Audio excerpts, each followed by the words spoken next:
parce qu'il se fait par ignorance, il ne sait pas. C'est comme un enfant qui fait des gestes qu'il ne devrait pas faire, puis il ne sait pas, lui, il le fait. T'sais? Il va fesser c'est un autre enfant, par exemple, avec quelque chose de dangereux. Il ne sait pas que ça va faire. Il est dans l'ignorance totale des conséquences.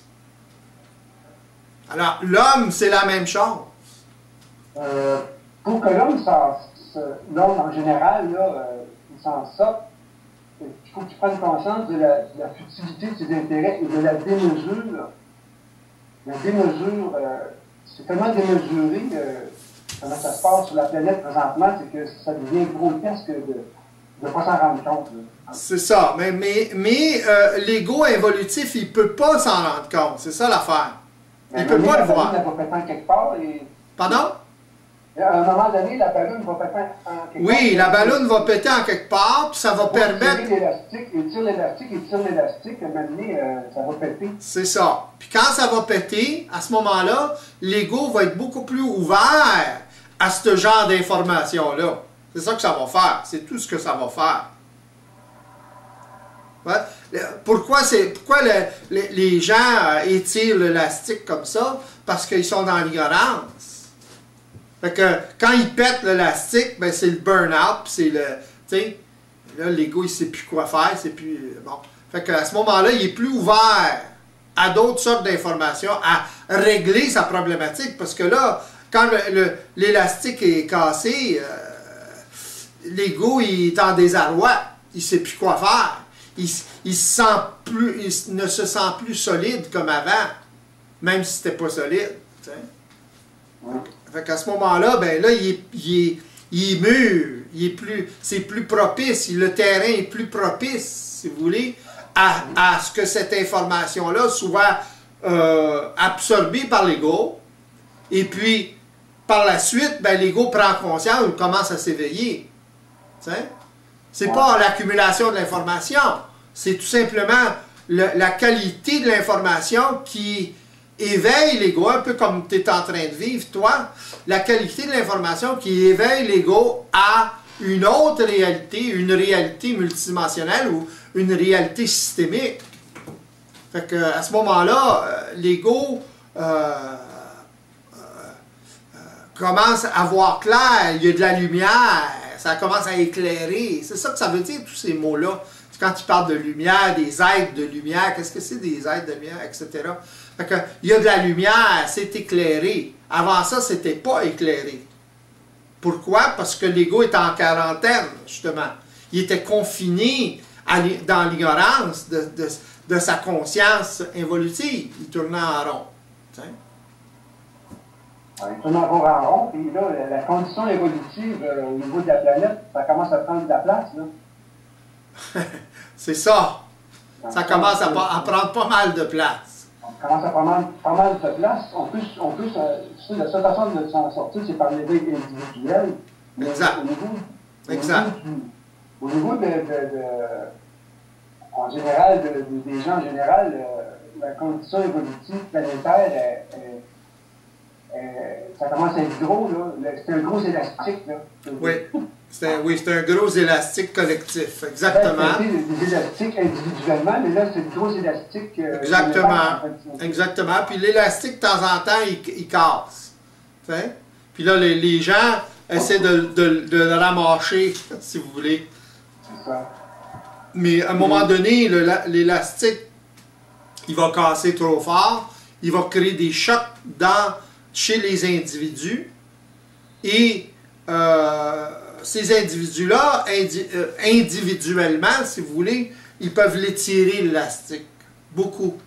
Mais, justement, l'élastique collectif, autrement dit, les événements qui peuvent arriver à cause du bris de cet élastique-là, l'extrême, justement, c'est ça qui va donner le choc à ces individus-là.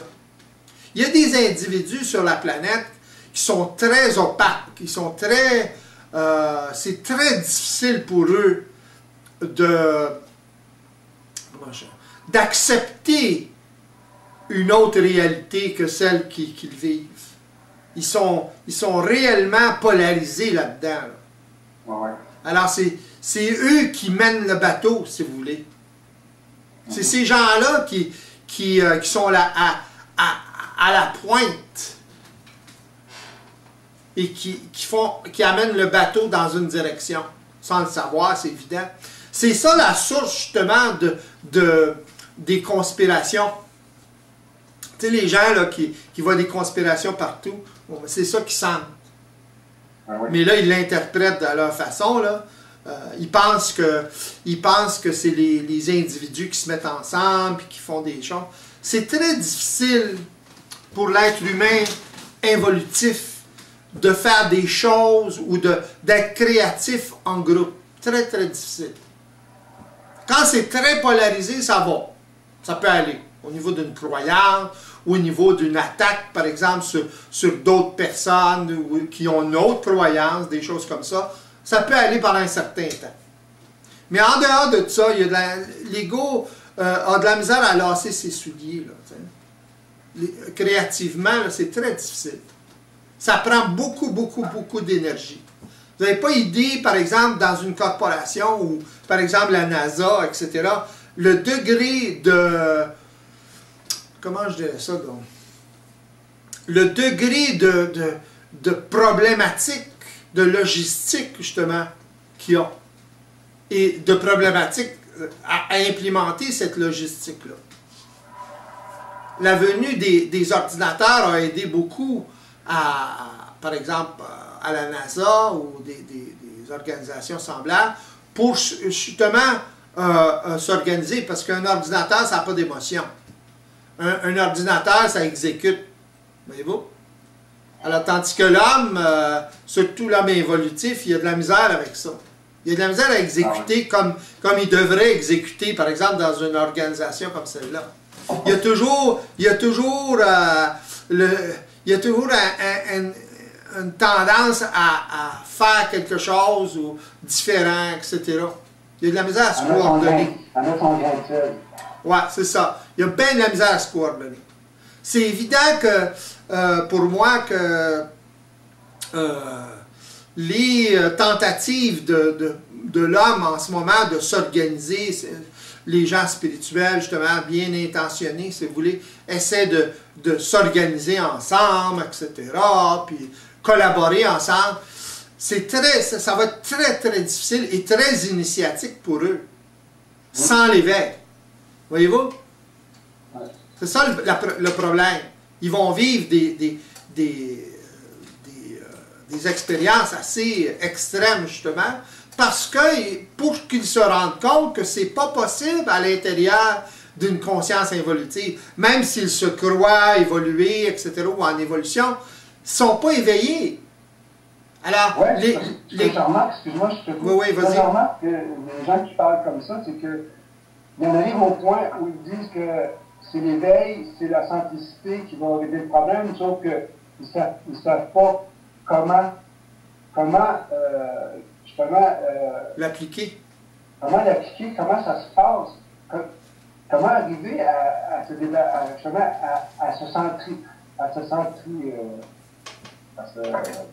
cette capacité d'observation. C'est ça, les gens récupèrent tout. Ils vont entendre parler quelqu'un d'éveil, puis de ci, puis de ça, puis ils vont prendre ça, ils vont absorber ça, puis ils vont l'utiliser. Mais ça ne veut rien dire, c'est une coquille vide. Ouais. Ils vont utiliser c'est de la récupération, justement, évolutive. Incroyable, comment ça... Alors, c'est utilisé comme ça, mais ça ne veut rien dire. Absolument rien dire. Et ça désinforme l'ego plus que d'autres choses. Parce que l'idée que l'ego a, par exemple, à travers l'utilisation de certains mots comme ça, c'est pas la même. Pas du tout la même. L'éveil pour une personne, puis l'éveil pour un autre, c'est totalement différent. Quelqu'un qui est éveillé, l'éveil, c'est totalement différent de ce qui s'attendait avant. Ah oui. Tu sais, regarde ton expérience, toi. Oui. C'est la nuit et le jour. Ah, parce que moi, je pensais que je l'étais éveillé. C'est ça. Je ne l'étais pas. C'est ça. Ben, tu avais une certaine connaissance de certaines choses, mais là, tu te rendais compte. C'est ça. Mais là, tu te rendais compte que ça, il y a quelque chose qui ne marchait pas. Là. Après des années, là, ça ne marche pas. Tu ne pouvais pas le mettre en pratique. C'est ça. Fait que si tu ne peux pas le mettre en pratique, là, ça te saute d'en face. Là. Tu sais, le trou, il est là, tu mets toujours les pieds dedans. Tu vois, il ne marche pas. Là. Tu te dis, ben écoute, je suis supposé avoir des yeux, là, puis je suis supposé le voir, mais je ne le vois pas. Ouais. T'sais? Ça, c'est la pratique, c'est ce qui se passe dans ta vie. Là, ça, c'est réel. Fait que, si vous voulez savoir si vous êtes ajusté, regardez ce qui se passe dans votre vie, vous allez tout de suite le savoir. Il y en a qui ne veulent pas le savoir, ils se cachent. Ils s'empêchent de le voir, de toutes sortes de façons, sans le savoir. Fait que, imaginez. Il ne voit pas le trou. Il pèle dedans tout le temps, il s'en fâche, mais il pense qu'il le voit. Pareil. Ce que vous voulez. Puis ils ont les répercussions constantes, mais non. Ils persistent à penser qu'ils sont conscients, puis parce qu'ils ont une certaine sorte d'information. Mais l'information, il faut que ça serve à quelque chose. C'est ça le problème. Si l'information, elle sert seulement pour l'ego, à croire qu'il est conscient, ça ne vaut rien. Ça sert seulement à le remonter comme ça, à se penser intelligent, à se penser conscient. Ça lui donne quoi? S'il met toujours les pieds d'un plat ou les pieds dans un trou. Voyez-vous? Il faut qu'il soit capable de le mettre en pratique. Un jour, à un moment donné, il faut qu'il voit qu'il n'est pas capable de le mettre en pratique. À ce moment-là, il commence à se rendre compte. Là. La réalité, elle s'infiltre. Mais là, il ne sait pas comment. Comment je fais pour le voir, le trou? Voyez-vous? C'est ça le problème. C'est ça le problème humain actuel. L'homme ne sait pas. C'est très, très occulte. Tu sais, quand on parle d'occulte, cette réalité-là, elle est très occultée à l'ego involutif. Il ne peut pas le voir. Tu vois ce que je veux dire? Oui, très bien. Fait que c'est ça le problème. Alors moi, j'ai eu une période où